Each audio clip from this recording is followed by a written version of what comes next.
क्या प्रश्न किए हैं? कौन? शौनकादि 88,000 महात्मा नैमिषारण्य की परम पावन भूमि में 88,000 महात्माओं के प्रतिनिधि शौनक जी ने सूत जी से 6 प्रश्न किया है। ये नैमिषारण्य क्या है जानते हो? एक तो नैमिषारण्य वो है जहां है, और दूसरा नैमिषारण्य ये है कि जब जीवन में एक ज्ञान हो जाए, विशेष ज्ञान हो जाए। क्या? जीवन बीतते बीतते बीतते बीतते जब कभी भगवान की कृपा हो जाए और ये ज्ञान स्वतः प्राप्त हो जाए। कौन सा ज्ञान? जैसे अभी तो मन लगा हुआ कि पैसा ज्यादा कमा लें, बड़े पद पे बैठ जाएं और बड़े पद पे चले जाएं। और कभी कभी स्वयं ये अनुभव में आता है कि चाहे बड़े पद पे चले जाएं, चाहे बहुत धन हो जाए, लेकिन एक न एक दिन तो यहां से छोड़ करके वहां जाना ही जाना है। जब ये ज्ञान हो जाए तो स्वयं से अनुभव करो कि क्या मैं जीवन में जितना धन कमाया हूं वो सारा धन लगा दूं तो क्या 1 मिनट का समय और मिल सकता है? क्या ऐसा हो सकता है? जैसे 10 करोड़ रुपया खर्च कर दिया जाए, 1 अरब रुपया खर्च कर दिया जाए कि 5 मिनट के लिए जो मर गया उसको फिर जीवित कर दिया जाए, वो जीवित हो पाएगा ना? अरे उड़ी जाई, पूरा नहीं सुनाएंगे, एक लाइन सुनाएंगे बस। अरे उड़ी जाई इप्पी जरा से सुगनमा हो, जितना भी सजाए हो, जितना भी बनाए हो ना, जब इसमें को निकल के चला जाएगा ना तो अरे भैया ले चला गंगा जी किनारे, राम नाम सत्य है, सब सारा सब यही पढ़ा का पढ़ा। सावधान हो जाएं। 6 प्रश्न किया है। नैमिषारण्य की बात पे ये बहन ने बोल दिया। नैमिषारण्य क्या है? नैमिषे अनिमिषक क्षेत्र ऋषि है शौनकादयः। अनिमिषक क्षेत्र का मतलब होता है जिस स्थान पे भगवान भी अपनी पलक को बंद न करें, गिराए न, वो स्थान नैमिष है। और भगवान भी बैठ करके जहां अपनी पलक को नहीं गिराते वो स्थान कौन है जानते हो? जहां कथा होती है, वैदिक रीत से जहां कथा होती हो, शास्त्रीय पद्धति से जहां कथा होती है, वहां भगवान आकर के विराजमान हो जाते हैं और अपनी पलक भी वो गिरने नहीं देते हैं। इतने कथा के प्रेमी हैं भगवान। एक बात बता दे रहा हूं, विशेष सीख लो। कभी भी जीवन में जब दुख आवे तो जहां अगर सुयोग्य विद्वान कोई मिल जाए, योग्य वक्ता मिल जाए, तो वहां कुछ नहीं करना, केवल कथा में जाकर के बैठ जाओ, कथा श्रवण करो बस। और कुछ करना नहीं है, न मनाना है, न कुछ, कथा सुनो और जाओ। आपके जीवन की विपत्ति अपने आप गायब हो जाएगी। क्यों गायब हो जाएगी? कैसे गायब हो जाएगी? उसका कारण है क्या? नारद जी ने भगवान से पूछा, क्या आप कहाँ रहते हो महाराज? अगर ज्यादा जरूरत पड़ जाए, इमरजेंसी लग जाए तो आपकी प्राप्ति कहाँ होगी, कैसे आप मिल जाओगे? तो नारद जी से भगवान ने बता दिया, कहा ये गुप्त पता है, नोट कर लो, सबको मत बताना। कहा कहाँ है महाराज? तो भगवान ने कहा, ना हम बसामि बैकुंठे, मैं बैकुंठ में नहीं रहता हूँ। तो कहा क्षीर सागर में रहते हो? कहा वहां भी नहीं रहता हूं। कहा गोलोक धाम में रहते हो? क्या? कहा वहां भी नहीं रहता हूं। तो कहा रहते कहाँ हैं? तो भगवान ने बताया अपना रहने का परिचय। कहा कहाँ रहते हैं? कहा ना हम बसामि बैकुंठे योगी नाम हृदय न वै। कई लोग अखियां बंद करके ऐसे ध्यान मग्न हो जाते हैं जैसे भगवान इनके हृदय में बैठे हैं। कहा वहां भी मैं नहीं रहता हूं। तो कहा रहते कहाँ हैं? कहा मद भक्ता यत्र गायंती, मेरे भक्त जहां मेरा गुणानुवाद गाते रहते हैं, तत्प्रतिष्ठामि नारद, उसी स्थान पर मैं भी बैठ करके आनंद लेता रहता हूं, भगवान कथा सुनते रहते हैं। तो जब जीवन में ये आ जाए कि सबसे ज्यादा कीमती समय है, अभी समय समझ में क्या आ रहा है कि सबसे ज्यादा कीमती पैसा है, फिर समझ में आ जाए बड़ा पद है। अच्छा धीरे धीरे धीरे धीरे ये समझ में आ जाए कि सबसे ज्यादा कीमती समय है, और समय से भी ज्यादा कीमती क्या है? भगवत प्राप्ति। तो जब ये बात आ जाए उसी अवस्था में कथा का रसपान कर लेना चाहिए। तो 6 प्रश्न किया है। क्या कहा महाराज? कलयुग में लोगों की आयु कम है।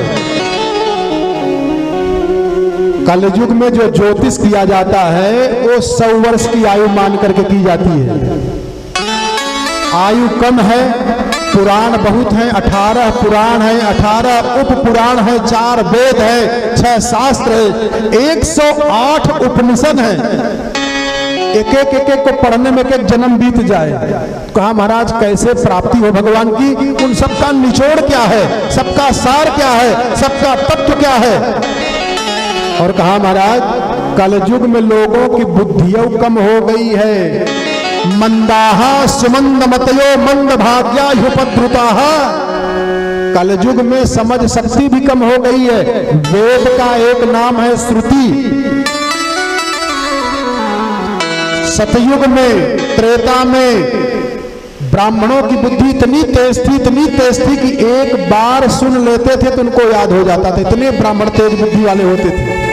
और अब रतिया भर पढ़ते हैं, सवेरे जस का तस भूल गए।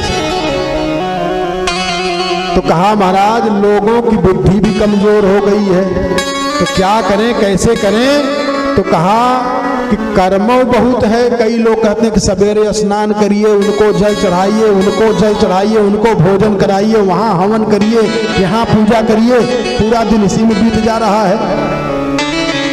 तो महाराज हमने सुना है कि भगवान एक ही बार में 2 माता के पुत्र बन गए। कैसे?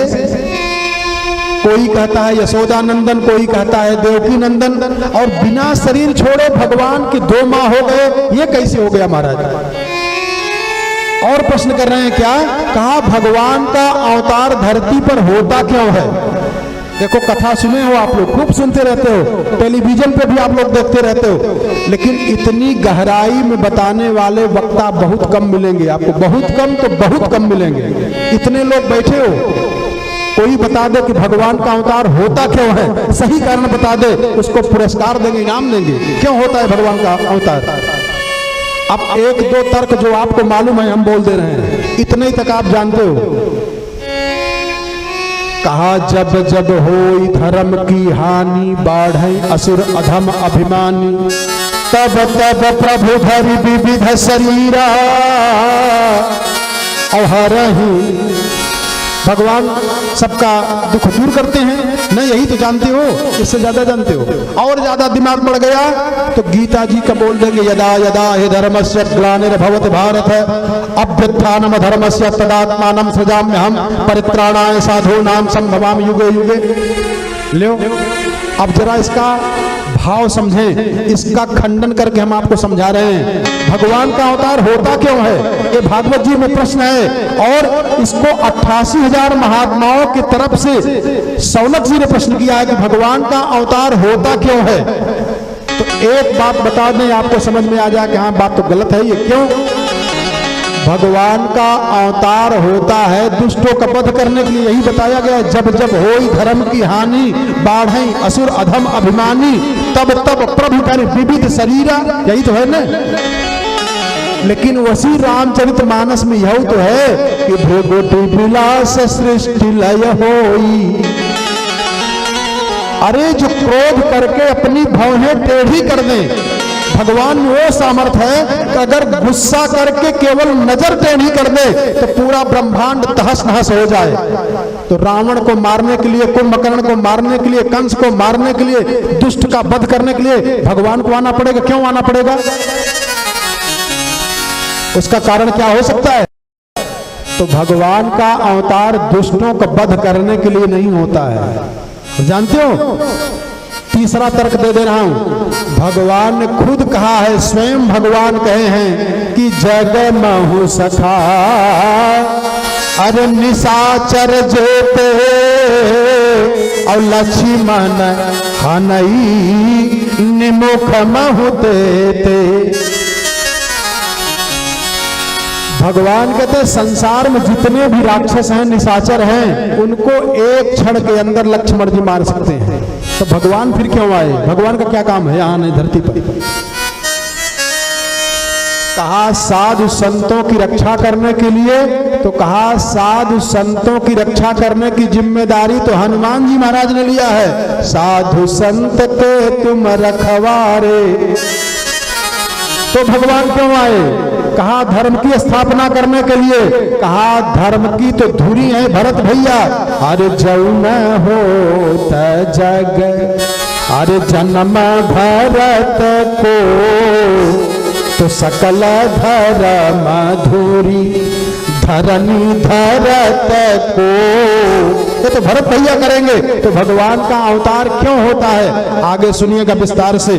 और भगवान का कितना अवतार हुआ है वो पूछ रहे हैं। भगवान के कितने अवतार हुए हैं? कई लोग कहते हैं भगवान के 10 अवतार हैं, कई लोग कहते हैं भगवान के 24 अवतार हैं। महाराज सही बता दीजिए भगवान के कितने अवतार हुए हैं। और कहा कि भगवान जब इस धराधाम को छोड़ करके चले गए तो धर्मः कम शरणं गतः, धर्म किसकी शरण में रहता है? एक विशेष बात बता देना हूं। जैसे एक बात है, शास्त्र की बात है, यतो धर्मस् ततो जयः। जहां धर्म रहता है वहां कभी विपन्नता नहीं आती है, वहां कभी गरीबी नहीं आती, दरिद्रता नहीं आती, वहां आदि व्याधि नहीं रहता है। लेकिन देखने में यह लगता है कि जो धार्मिक है दुखी ज्यादा है। तो धर्म रहता कहां है? धर्म की वास्तविक परिभाषा क्या है? धर्म किसे कहा जाता है ये समझना है। कहा धर्मः कम शरणं गतः, धर्म कहां रहता है? जैसे कई लोग हैं जपमाली में हाथ डाले हैं, माला जप रहे हैं, रातों दिन माला घुमा रहे हैं, वो धार्मिक हैं, धर्म वहां रह रहा है। कई लोग सवेरे चंदन लगा करके पूजा कर रहे हैं, धार्मिक हैं, धर्म है वहां रह रहा है। कई लोग गंगा जी नहा रहे हैं, कई लोग दान कर रहे हैं, कई लोग भंडारा कर रहे हैं। वास्तव में धर्म रहता कहां है ये पूछे हैं। वास्तव में सबसे बढ़िया धर्म क्या है? क्या किया जाए कि वही धर्म है? किसी ने कहा भैया किसी गरीब की लड़की की शादी करा देना, यही सबसे बड़ा धर्म है। किसी ने कहा माता पिता की सेवा करना, यही सबसे बड़ा धर्म है। किसी ने कहा भूखों के भोजन करा देना, यही सबसे बड़ा धर्म है। वास्तव में धर्म क्या है? ये 6 प्रश्न किए हैं। तो सूत जी महाराज ने मंगलाचरण किया और प्रणाम किया है। यम प्रव्रजंतम अनुपेतम अपेत कृत्यम द्वैपायनौ विरह कातरया जुहाव पुत्रेति तन्मयतया तरवोऽभिनेदुः तं सर्वभूत हृदयं मुनिमानतोऽस्मि।